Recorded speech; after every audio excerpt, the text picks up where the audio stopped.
we find out the Minnesota Attorney General Keith Ellison is allegedly on tape pledging to help Somali fraudsters if they donate money to his campaign. The whole state is corrupt to the core. You had a judge in Minneapolis last week.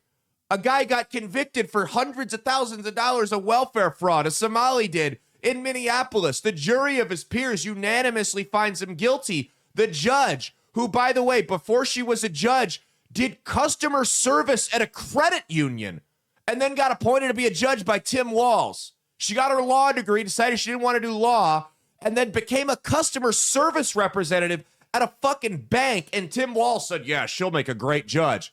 What's going on up there? She comes in and she reverses the jury's decision, declares him innocent. Smoking gun evidence, if you ask the jury. She comes in and reverses the jury's decision.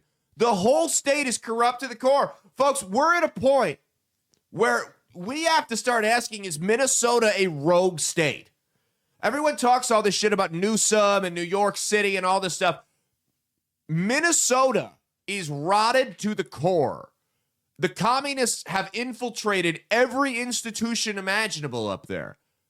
One might argue, given the way the courts are now rigged, given the way the welfare system's rigged, given the way the auditors and the checks and balances are either totally kneecapped or also rigged, one might argue that it's not possible to get a free and fair election in the state of Minnesota to unseat these people. So one must ask, what's the next solution?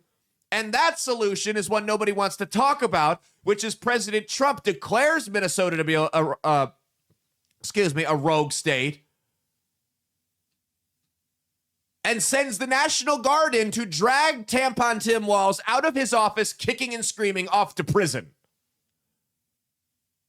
That's the road nobody, including myself, wants to go down. But I think our options are very limited at this point.